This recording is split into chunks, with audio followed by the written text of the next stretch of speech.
कि हम सबसे पहले ये समझ लेते हैं कि हमें इसमें पढ़ना क्या क्या है ना। सबसे पहली चीज तो हमें इसमें पढ़ना क्या क्या है, वो बात अपने को समझ में आ जानी चाहिए। देखो फटाफट से मैं आपको केवल क्विक रिवाइज कर रहा हूं कि हमने इंपॉर्टेंट चीज क्या क्या है। जैसे सीएसएफ कहां पर बनता है ये इंपॉर्टेंट हो जाता है ना, कहां से कलेक्शन करते हैं यहां से सवाल बनता है। तो मैं क्विक रिवीजन जो है लास्ट में रिवाइज या की समरी आप लोगों को दे देता हूं। इसके साथ साथ टेंशन बिल्कुल नहीं लेना, आपको short notes line to line है ना, वन लाइन आपको बाद में मिलेगा, अभी समय नहीं है क्योंकि क्लास का है ना, तो नोट्स नहीं बन पा रहा है। नहीं तो इतना बेहतरीन नोट्स आप लोगों को मिलेगा जिसकी आप मतलब इतने कम चीजों में सारे रिसोर्सेस कम होने के बाद भी आपको अच्छी क्वालिटी मिलेगा, उसकी चिंता आप बिल्कुल मत करना। ठीक है, तो यहाँ से जो सवाल आपको बनता है भाई सीएसएफ बनता कहाँ से है, कलेक्शन से पूछा जाता है, कलेक्शन कहाँ से करते हैं, ये एक सवाल हो गया। अगला जो है बात आती है कि भाई जब हम सीएसएफ का एग्जामिनेशन करते हैं तो यहाँ पर भी हम तीन तरीके से कर रहे होंगे एग्जामिनेशन। कौन कौन से, एक तो माइक्रोस्कोपिकल हो जाता है ना, एक केमिकल हो जाता है और माइक्रोस्कोपिकली, तो तीनों तरीके से हम सीएसएफ का भी एग्जामिनेशन कर रहे होते हैं। तो माइक्रोस्कोपिकल मतलब खुली आंखों से देखना, उसमें आ चुका है राइट। तो ये सारी चीज इसमें दिया हुआ है, समरी में आपको मिल जाता है, यही चीजें एग्जाम में आ चुके हैं। अगला, जब हम माइक्रोस्कोपिक एग्जामिनेशन कर रहे होते हैं तो उसमें डब्ल्यूबीसी काउंट कहां पर बढ़ता है, कौन सी कंडीशन में बढ़ता है। इसके अलावा जो इन्फेक्शन है ना, बैक्टीरियल या वायरल मेनिंजाइटिस हुआ है तब कौन कौन से कंडीशन में कौन कौन सी चीज बढ़ सकता है घट सकता है, इस पर बात होती है। तो उन सारे विषयों को जो है हम पढ़ते हैं, जिसके कारण हमें समझ आ जाता है कि भाई सीएसएफ में इंपॉर्टेंट क्या है। जैसे जेंथोक्रोमिया से आपको सवाल पूछा है, कलर क्या हो गया, येलो कलर हो गया, आपने कलेक्शन किया, सेंट्रीफ्यूज भी किया, कलर आपको कैसे दिख रहा है, येलो, क्यों दिख रहा है, उसका कारण क्या है, ये कई बार आपको एग्जाम में सवाल पूछा जा चुका है। सब एरेक्नॉइड हेमरेज की कंडीशन में जो है इसका मार्कर है ये, है ना, सब एरेक्नॉइड हेमरेज का मार्कर अगर पूछे आपसे तब आपको ऑप्शन में जेंथोक्रोमिया मिलेगा। समझ आ रहा है। तो ये क्वेश्चन भी मल्टीपल टाइम जो है आपको पूछा जा चुका है। एक सवाल और पूछा है जो कि आपको मैं बता देता हूं। चलो ये 1 घंटे के अंदर इसमें भी स्पेसिमेन का क्या है टेस्ट लगाने का जो है काम होता है। अब मैं एक चीज और बता देता हूँ, कॉबवेब अपीयरेंस, ये भी सवाल आपको बना है, कितने लोगों ने देखा है इसमें, शायद मेरे को नहीं लगता कि इस पीपीटी में ये बना होगा, है ना। अभी तो मैं आपको क्लास ले रहा हूं तो मुझे नहीं लग रहा कि इसमें ये चीज आया होगा, तो मैं आपको अलग से समझा देता हूं। जब हम अपीयरेंस देखते हैं ना, ठीक है, क्या देखते हैं, अपीयरेंस, अपीयरेंस में क्या आता है आपका इंपॉर्टेंट चीज मैं आपको सब बता दे रहा हूं। अपीयरेंस में जब हमारे पास ये सीएसएफ आया, तो सीएसएफ आया तो कॉबवेब अपीयरेंस में क्या हो जाता है कि मकड़ी का जो जाला होता है ना, किसका, मकड़ी का जाला, देखा है आप लोगों ने मकड़ी का जाला, तो उसके अनुसार जो यहाँ पर प्लॉट का फॉर्मेशन हो जाता है। क्या बन जाता है भाई, प्लॉट फॉर्मेशन होता है। क्या हो जाता है, प्लॉट फॉर्मेशन देखने को मिलता है किसमें, सीएसएफ की बात हम कर रहे हैं पूरा का पूरा, किसमें, सीएसएफ की बात कर रहे हैं। तो मकड़ी के जाले के समान जो है इस तरीके से यहाँ पर प्लॉट का फॉर्मेशन होता है। इसमें प्रोटीन आपका बढ़ा हुआ मिलेगा। क्या बढ़ा हुआ मिलेगा, प्रोटीन जो है इंक्रीज देखने को मिलता है। और प्रोटीन की खासियत आपको पता है, या टीबी की कंडीशन में आपको जो है ये चीज देखने को मिलता है। और मल्टीपल टाइम ये सवाल आप लोगों को एग्जाम में पूछा है, कई बार पूछा है, कॉबवेब अपीयरेंस सीएसएफ में निम्नलिखित में से किसके इन्फेक्शन की वजह से होता है। क्या आप लोगों ने ये सवाल देखा है, हाँ या ना बता दो, क्या आप लोगों ने ये सवाल देखा है। बहुत मजा आने वाला है आज की क्लास में, क्लास तो सारे मजेदार होते हैं, आप लोगों को नॉलेज मिलेगा भरपूर, सवाल कहाँ से कैसे बनते हैं उन पर हम बात करेंगे, है ना, सब चीजों पर बात करते हुए चलेंगे। तो टेंशन बिल्कुल लेने की जरूरत आपको बिल्कुल भी नहीं है। कॉबवेब अपीयरेंस क्या आपको समझ में आया। मैं आपको क्लास के स्टार्टिंग में ये समझा देना चाह रहा हूं कि हम जब किसी टॉपिक को पढ़ते हैं, पहली चीज, चाहे वो आईएएस लेवल का भी बच्चा हो यार, वो पढ़ता है ना, पहली चीज क्या करता है, वो प्रीवियस ईयर के क्वेश्चंस को बहुत ध्यान से देख रहा होता है ना, फिर एनालिसिस करता है यार इन टॉपिक से ऐसे सवाल बनाए गए थे, फिर वो स्ट्रेटजी बनाता है अपना पढ़ने का। समझ आ रहा है।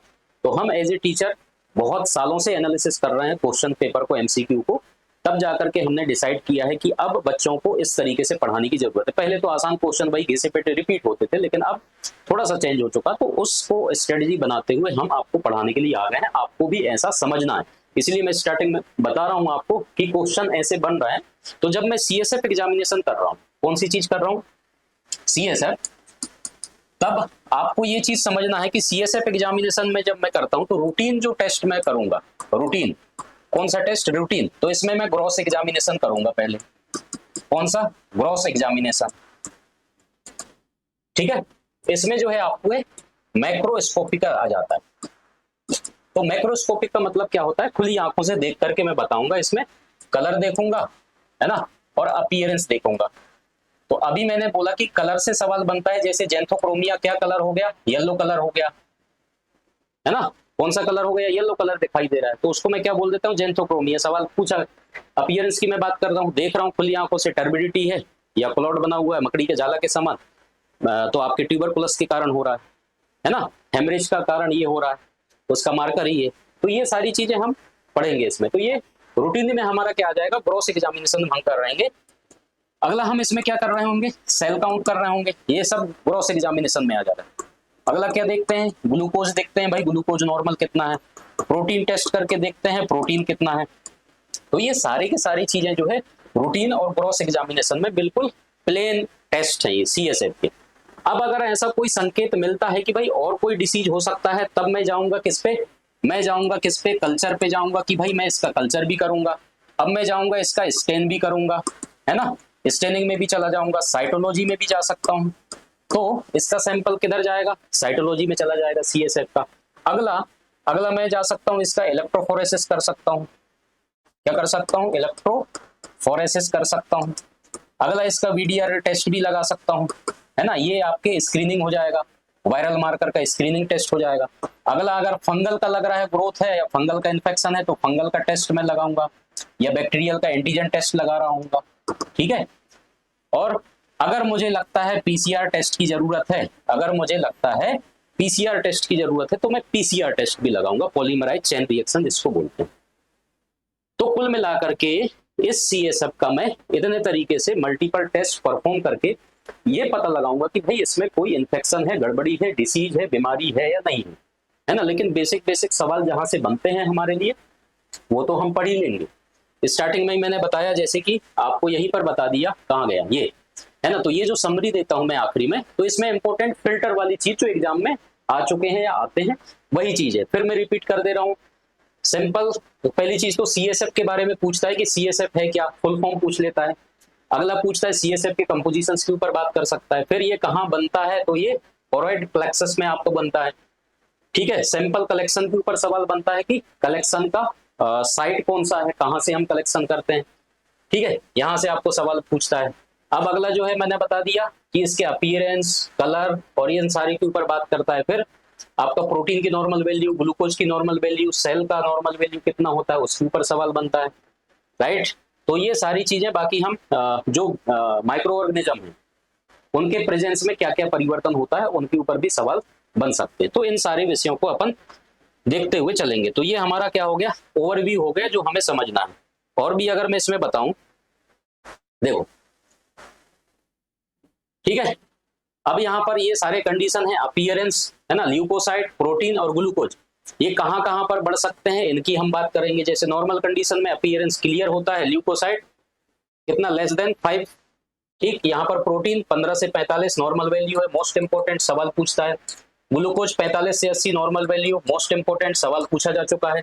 अब एक्यूट पायोजेनिक बैक्टीरियल इन्फेक्शन हुआ है तो इसकी अपीयरेंस क्या हो गया, चेंज हो गया, ये टर्बिड हो गया, प्रुलेंट हो गया, ठीक है, ये सवाल पूछा जा सकता है, ये इंपॉर्टेंट है। ये सब हम कंपेयर कर रहे हैं ताकि चीजें हमें हमारे लिए आसानी हो जाए, इसलिए मैं आप लोगों के लिए सारी चीज लेकर के आता हूँ। किताब से आप खुद पढ़ोगे, आपके दिमाग में पल्ले नहीं पड़ेगा, रटना पड़ेगा आपको, है ना। तो रटने वाला काम नहीं कर रहे हैं, इसलिए अपन ने क्लास स्टार्ट किया, अपन समझने वाला काम करेंगे। ल्यूकोसाइड, भाई बैक्टीरियल इन्फेक्शन है, ल्यूकोसाइड ऑब्वियस है, क्या हो जाएगा, इंक्रीज हो जाएगा। तो यही कोरिलेट करते हुए समझना है, रटने पे नहीं जाना। बैक्टीरियल इन्फेक्शन है, इंक्रीज हो जाएगा ल्यूकोसाइड। प्रोटीन क्या होगा भाई, इंक्रीज होगा। आपका ग्लूकोज क्या हो जाएगा, डिक्रीज हो जाएगा, क्योंकि बैक्टीरिया है। अब इस देखो, लॉजिक लगाया करो, है ना। अब ये बैक्टीरिया भाई साहब खाली तो बैठेगा नहीं, कुछ तो भोजन करेगा, खाना खाएगा, कहाँ से खाएगा, तो किस चीज को कम कर रहा है ये, इसको कम कर रहा है, कौन से भाई साहब को, ग्लूकोज को। ग्लूकोज कम क्यों हो रहा है, लॉजिक लगाया करो ना दिमाग से, क्यों कम हो रहा है, ये भाई साहब क्या कर रहा है, अपना भोजन पानी कर रहा है, तो ये ग्लूकोज कम हो गया यहाँ से। कितने लोगों को क्लास समझ में आ रहा है, हाँ या ना। जितने लोग देख रहे हो, क्या आप लोगों को क्लास समझ में आ रहा है, ओके, चलिए, यस हो गया भाई, आगे चलते हैं, बहुत बढ़िया। ऐसे ही समझो चीजों को, ऐसे ही समझो। अब ये भाई साहब आ गया टीबी, अगर टीबी का इन्फेक्शन है, पहले ही मैंने बोला ट्यूबरकुलस में आपका जो सीएसएफ है, दिमाग में बिल्कुल बसा लो, सीएसएफ में अगर ये टीबी आया तो ये टीबी के कारण जो है आपका सीएसएफ कॉबवेब अपीयरेंस कॉज करता है। ठीक है, ये दिखा भी देता हूँ, शायद मैंने सर्च किया हुआ था इसमें, एक मिनट देख ही लेते हैं वो कैसा दिखता है, आप लोग देख लीजिएगा। इस तरीके से कुछ दिखता है, कॉबवेब कोगुलेशन सीएसएफ के सैंपल में जो है आपको ऐसा दिखता है। ट्यूबरकुलस मेनिंजाइटिस इसको बोलते हैं, क्या बोलते हैं? ओ भाई साहब दिखा जा, क्या बोलते हैं इसको? Tuberculous meningitis.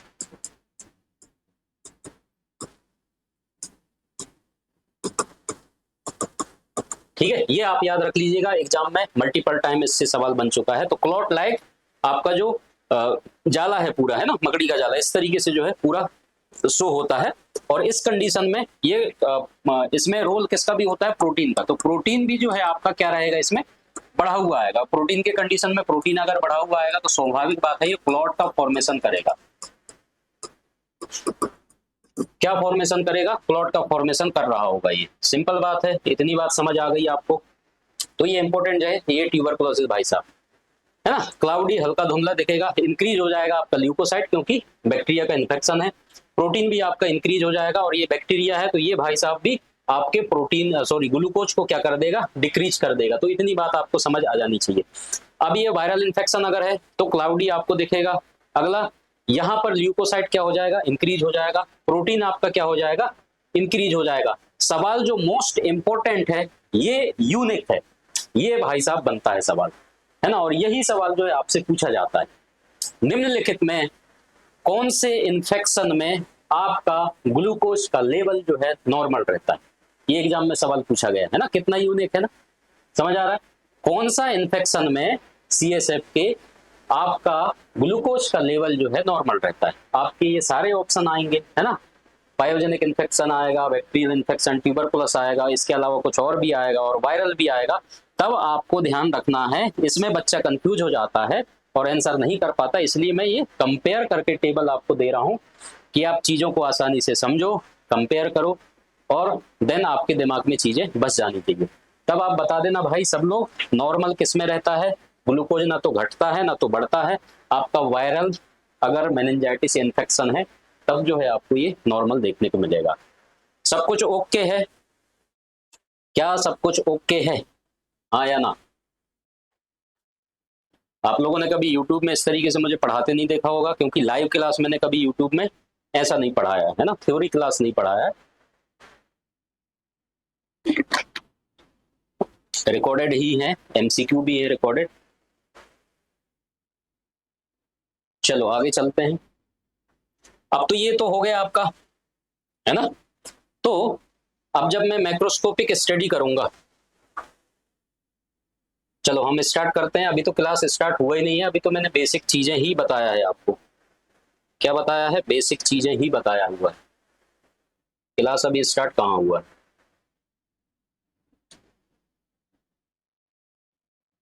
इतने में ही आपके सारे सारांश हो गया है ना, पूरा ओवरऑल मैंने आपको चीजें रख दिया है कि सीएसएफ में क्या इंपॉर्टेंट है, क्या पूछेगा।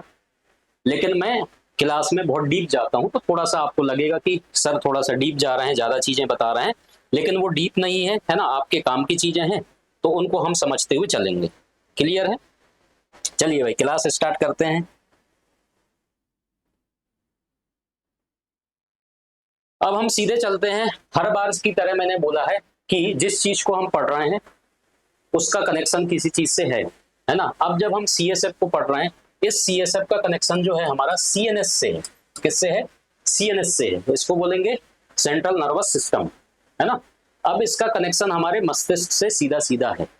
इसका मतलब ये है कि भाई मुझे इस जगह का इन्फेक्शन पता करना है तो वहां का मुझे फ्लूइड निकाल करके उसके अंदर कुछ परिवर्तन है उसको मैं देखूंगा। अगर ऐसा कुछ परिवर्तन आया है तब मैं पता लगाऊंगा कि हाँ इस बीमारी की वजह से इस फ्लूइड में क्या हो गया, कुछ चेंजेस आ गए, है ना। जैसे ब्लड का सैंपल लेते हैं तो ये तो कॉमन है, लेकिन पर्टिकुलर किसी जगह से हम किसी बॉडी फ्लूइड को ले रहे हैं तो इन्फेक्शन भी पर्टिकुलर रीजन का ही पता चलेगा। सीएसएफ है तो सीएसएफ आपके पैर का इन्फेक्शन नहीं बताएगा ना, ठीक है, आपके इंटेस्टाइन का या आपके जीआईटी का नहीं बताएगा ना, किडनी का बताएगा। सीएसएफ का जो हमारा टारगेट है वो सीधा का सीधा CNS है, राइट। तो जहां पर ये मौजूद है वहां पर अगर कोई इन्फेक्शन है, कोई कारण से किसी वजह से कुछ एबनॉर्मलिटी है, तो वहां का मुझे मालूम चल जाएगा। तो हमारा मकसद यही है और यही जानना है कि भाई यहाँ कुछ दिक्कत तो नहीं है, और उसी चीज का हम पता लगाते हैं। जैसे कि इसका निर्माण जो है कहाँ पर होता है, कोरॉइड प्लेक्सस में होता है। कहाँ पर होता है भाई, कोरॉइड प्लेक्सस में होता है, ये आप याद रखिएगा, है ना। ये एग्जाम में सवाल आपसे पूछ सकता है, इसलिए मैं बता रहा हूँ कि आपको याद रखना है। सब लोगों को याद रहेगा, हाँ या ना। तो ये देख लीजिए, ये जगह कौन सा है ना, ये मस्तिष्क का ही है, बिल्कुल इंटरनल वाला पार्ट है। तो यहाँ पर जो है आपका कोरॉइड प्लेक्सस में इसका निर्माण होता है। स्मॉल अमाउंट में जो है, थोड़ा सा स्मॉल अमाउंट में, यहाँ पर मेंशन नहीं है शायद, मैं आपको एक्स्ट्रा बता देता हूँ। CSF जो है आपका बनता है, ये नाम आप याद रखना, एपेंडाइमल, है ना, सेल में बनता है। कहाँ बनता है, एपेंडाइमल सेल में जो है इसका निर्माण हो रहा होता है। और वो भी किसमें, लाइनिंग जो होती है किसकी, आपके वेंट्रिकल की ना, वेंट्रिकल वो वाला नहीं, ठीक है, ये ब्रेन का ही वेंट्रिकल है। आप ये मत समझना कि वो आर्टरी और वेन और आपके हार्ट वाला वेंट्रिकल या आर्टिकल, वहां वाला नहीं है, ठीक है। तो ये बाय चांस अगर ऑप्शन में आया, इसलिए मैं एक्स्ट्रा बता रहा हूँ। एपेंडाइमल सेल आप याद रखिएगा, ठीक है, और वेंट्रिकल लाइनिंग आप याद रखिएगा, जो कि आपके ब्रेन के कैपिलरीज हैं। किसके, ब्रेन के कैपिलरीज इसको बोलते हैं। तो ये हार्ट से रिलेटेड नहीं है, ये कहाँ पर है, ब्रेन के ही कैपिलरीज हैं। यहाँ पर जो है आर्टिकल्स होते हैं आपके, सॉरी वेंट्रिकल्स होते हैं, वहां पर जो है इसका निर्माण हो रहा होता है। तो इतनी बात आपको दो चीज समझ में आ गई, है ना। हाँ, किसी को कोई दिक्कत नहीं होना चाहिए। तो ये हो गया हमारा टोटल कि हमने देख लिया CSF बनता कहाँ है। अब CSF यहाँ बन रहा है, तो CSF जो है पूरा आपका, ये आप देख लीजिए, है ना, ये मस्तिष्क है आपका, और ये पूरा का पूरा क्या है, स्पाइनल कॉर्ड है। ठीक बात है भाई। अब यहाँ से यहाँ तक पूरा CSF की जब मौजूदगी है, तो ये पूरा जो है यहाँ से यहाँ तक का सारा डाटा जो है किसके पास रहेगा, मेरे CSF के पास इसका डाटा रहेगा। यहाँ कितनी क्वांटिटी में कौन सी चीज मौजूद है, कोई इन्फेक्शन तो नहीं हो गया, सारा जानकारी जो है हमारे CSF के पास रहेगा, इतने चीजों का, है ना, इतने जगह का। तब जाकर के हम CSF का सैंपल लेंगे और उसका टेस्ट जो है परफॉर्म कर रहे होंगे। इतनी बात समझ में आ गई। देख लो, वही चीजें हैं, ये ज्यादा डिटेल में हम CNS में पढ़ेंगे, कौन कौन सी लेयर होती है, कहाँ पर होती है, सारी चीजें हम बात करेंगे। अब इसके फॉर्मेशन की बात कर रहे हैं, वही चीज है, अल्ट्राफिल्ट्रेशन है, ये प्लाज्मा का, है ना, फॉर्म्ड होता है कोरॉइड प्लेक्सस में, ब्रेन के वेंट्रिकल्स में, जो कि मैंने अभी बता दिया है ना, इन ब्रेन के वेंट्रिकल्स में। लोकेशन की अगर हम बात करें तो ये कंटेन होता है with in the sub arachnoid space में। बहुत इंपॉर्टेंट है, आपको एग्जाम में सवाल ये पूछता है। अब कौन से स्पेस में पाया जाता है, ये सब एरेक्नॉइड स्पेस, ये वाला स्पेस है, ठीक है, ये वाला स्पेस क्लियर है। पायामेटर इसके अंदर है ना, एरेक्नॉइड ये है। तो पायामेटर और एरेक्नॉइड के बीच में आपका कौन सा है, सब एरेक्नॉइड स्पेस है, जिसको हम बोलते हैं CSF का फ्लो जो है आपको यहाँ पर देखने को मिलता है। तो ये वाला रीजन है आपका। कई बार एग्जाम में ऐसे भी घुमा फिरा के आपको पूछेगा किसके बीच में सब एरेक्नॉइड स्पेस होता है, तो वो भी आपको रहेगा कि पायामेटर है, और ऊपर जो है आपका कौन सा है, एरेक्नॉइड मैटर है, ठीक है। ड्यूरामेटर फिर ऊपर चला जाएगा, बाकी तो ऊपर की बात छोड़ दो आप। समझ में आ रहा है। तो ये भी पता होना चाहिए कि इसके आगे पीछे कौन सा जो है लेयर पाया जा रहा है, तो उसको भी आपको ध्यान में रखना है। तो सब एरेक्नॉइड स्पेस समझ करके ही आगे नहीं बढ़ जाना, वो ध्यान रखिएगा, ठीक है। Surrounding the brain and spinal cord, ठीक है भाई। अब अपीयरेंस की बात करेंगे तो नेचुरली जो है क्लियर होता है, कलरलेस फ्लूइड है, इसमें कोई भी कलर नहीं होता है। तो ये इसकी खूबी है। ये कैसा होता है भाई, कलरलेस होता है। सबको मालूम है इसके बारे में कि ये कैसा होता है, कलरलेस। कलरलेस है, इसका मतलब ये साफ सुथरा है, इसमें कोई भी गंदगी या कोई भी बीमारी नहीं है। अगर इसका कलर चेंज हो रहा है किसी वजह से, क्लाउडी हो रहा है, जैसे मैंने बोला कि येलो कलर हो गया, है ना, तो येलो कलर जरूरी नहीं है कि वो, उसका नाम है कंडीशन की, जेंथोक्रोमिया उसको बोलते हैं, है ना, कलर है येलो हो गया। वो आप अगर ट्रॉमा हो गया कलेक्शन करते समय, अगर आप स्पाइनल कॉर्ड ये लंबर पंक्चर कर रहे हो ना, इसमें क्या करते हैं, LP, है ना, इसको बोलते हैं LP, लंबर पंक्चर अगर कर रहे हो, उस वजह से भी क्या हो सकता है, आपके जो है ब्लड उसमें आ सकता है, या फिर जॉन्डिस है उसके वजह से भी पीला हो सकता है, बिलिरुबिन की वजह से। तो मल्टीपल कारण हो सकते हैं, जिसको हम जेंथोक्रोमिया बोलते हैं, उसको हम आगे देखेंगे। एब्जॉर्प्शन की बात करें तो इसका रीएब्जॉर्ब जो होता है कहां पर, blood through the arachnoid villi के द्वारा। अगर कभी एग्जाम में ये भी पूछे, छोटी छोटी लाइनें हैं जो आपको समझ लेना है, इतना काफी है हमें सीएसएफ के बारे में जानने का कि ये बनता कहाँ है, कहाँ इसकी मौजूदगी है, ठीक है, दिखता कैसे है। तो ये नॉर्मल बात हो गई हमारा सीएसएफ के बारे में। किसके बारे में? सीएसएफ के बारे में। आगे चलें, वही चीजें हैं जो यहाँ पर लिखी है सारी बातें, है ना। Meshwork blood vessels, lateral, third and fourth ventricles, ये मैंने आपको बता दिया है, ठीक, जो कि इंपॉर्टेंट है। कौन से? एपिडिडाइमल सेल के बारे में मैंने बात किया था अभी। Found cerebral ventricle spinal canal subarachnoid space between the arachnoid और पाया मैटर के बारे में मैंने बात किया था, डायग्राम में समझा दिया। रीएब्जॉर्ब कहाँ पर होता है ये आप याद रखिएगा, है ना, arachnoid villi, dural venous, sinus में, तो ये आप याद रख लेना। अब इसका फ्लो चार्ट देख लो। कोरोइड प्लेक्सस में ये बनता है, वेंट्रिकल्स में आगे जाएगा, सब एरेक्नॉइड स्पेस में इसकी मौजूदगी है, और वीनस साइनस में जो है इसका क्या होता है? रीएब्जॉर्ब्ड होता है। तो ये पूरा का पूरा फ्लो चार्ट है, ये आप चाहो तो अपने दिमाग में बैठा सकते हो। इतनी बातें सीएसएफ के बारे में। आगे चलते हैं। अब इसके फंक्शन के ऊपर मल्टीपल टाइम सवाल पूछा जा चुका है। किसके ऊपर? फंक्शन के ऊपर। हालांकि हम सीएनएस में पढ़ते भी हैं, लेकिन थोड़ा सा आप देख लो। दो तरीके का मेन फंक्शन है इसका। पहला कौन सा है? मैकेनिकल प्रोटेक्शन, है ना। क्यों? क्योंकि आप इसका डायग्राम में ही देख लो कि भाई ये ब्रेन के ऐसे हिस्से में पाया जा रहा है, यहाँ पर अगर ये पूरा फ्लूइड का जो है सर्कुलेशन हो रहा है, चारों तरफ से कवर करके रखा है, तो बाहर से कोई अगर चोट भी लगेगा, कुछ भी लगेगा, तो ये क्या करेगा? कुशन का काम करेगा, है ना। जैसे आप कोई सामान मंगवाते हो तो उसमें गत्ता लगा होता है, कुशन, ताकि उसको धक्का ना लगे, चोट ना लगे, तो वैसे ही काम इसका होता है। तो ये मेन जो है इसका काम प्रोटेक्शन का पहला काम है ना। दूसरा काम इंटरनल है, वो हम उसको देखते हैं। ये तो मैकेनिकल प्रोटेक्शन पहला काम है, जो शॉक एब्जॉर्बर की तरह काम करता है, ब्रेन को प्रोटेक्ट करता है, स्पाइनल कॉर्ड को फिजिकल इंजरी से क्या करता है? बचाता है। ये कई बार एग्जाम में सवाल पूछ चुका है, निम्नलिखित में से सीएसएफ का काम कौन सा नहीं है या है, ऐसा सवाल आ चुका है। अगला केमिकल फंक्शन है इसका। केमिकल फंक्शन में जो मीडियम है, ये ब्लड एंड ब्रेन के बीच में जो है सप्लाई न्यूट्रिएंट्स हो गया, है ना, और वेस्ट प्रोडक्ट को क्या करने का? रिमूव करने का ये काम करता है। तो ये कौन सा काम हो गया? केमिकल एक्सचेंज या उनका आदान प्रदान करता है। तो बहुत इंपॉर्टेंट ये मीडियम है, समझ आ गया।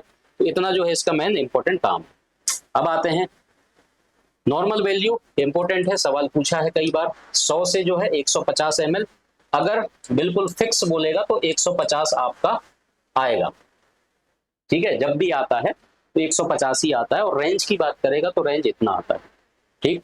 और मीन निकालना है तो निकाल सकते हो। ओपनिंग प्रेशर सवाल पूछता है 60 से जो 180 mm ऑफ वाटर, लेकिन ये बच्चों में अलग अलग होता है, अभी हम उस पर भी बात करेंगे। सेल काउंट की बात करें 0 से 5 सेल, इसमें होता है मोस्टली लिम्फोसाइट की बात यहाँ पर कर रहे होते हैं। ग्लूकोज की नॉर्मल वैल्यू पूछता है 45 से 80 mg/dl। प्रोटीन का पूछा जा चुका है 50 से 45 mg/dl। ये देख लो। कंपोजिशन जो है नॉर्मल सीएसएफ का अडल्ट में देख लेते हैं। टोटल वैल्यू की बात कर लिया। न्यू बॉर्न में करोगे तो 30 से 60, ये कई बार एग्जाम में आता है, तो ये आप याद रखिएगा, ठीक है। ओपनिंग प्रेशर 60 से 180 है, लेकिन इन्फेंट में जो है 10 से 100, यहाँ पर कम है।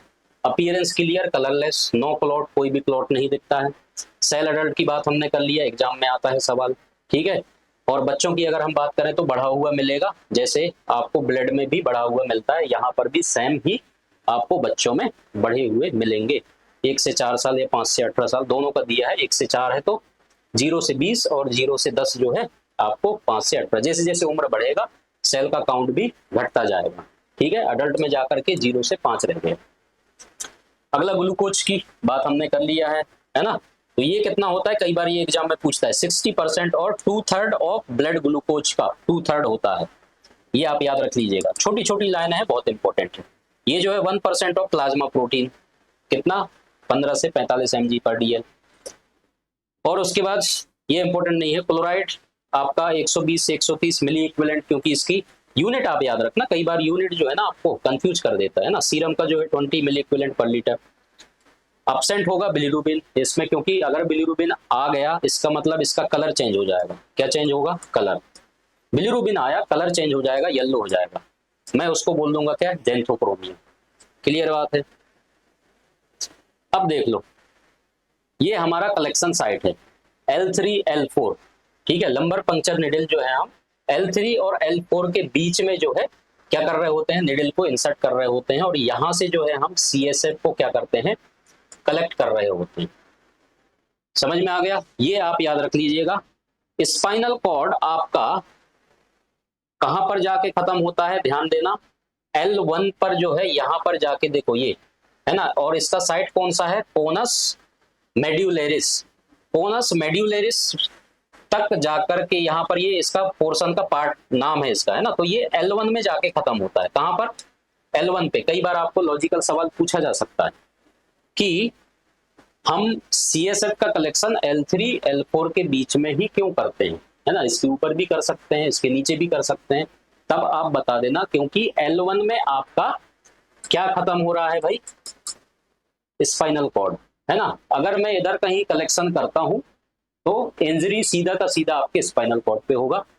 समझ में आ रहा है? पैरालाइज भी हो सकता है, डिसीज भी हो सकता है, मल्टीपल कॉम्प्लिकेशन हो सकते हैं। इसलिए हमें ध्यान रखना है कलेक्शन हमने कहां पर करना है, इस बात को आप गौर कीजिएगा, है ना। ये लॉजिकल चीजें हैं, आपको एग्जाम में सवाल बन जाता है, फिर आप बोलोगे कि लॉजिकल सवाल कहां से पूछ लिया। ऐसे ही पूछता है, क्यों, कहां, कैसे, वही चीज अपन पढ़ाते हैं, ठीक है। बच्चों में थोड़ा सा और आगे चला जाता है, ये L2 तक चला जाता है, L3 तक, तो बच्चों का थोड़ा सा रिस्क है बच्चों के कलेक्शन के साथ। अडल्ट में तो L1 पे खत्म हो जाएगा यहाँ पे, है ना। बच्चों में थोड़ा सा और आगे ये पहुंच जाता है, तो बच्चों के केस में अलग रीजन है, वो हम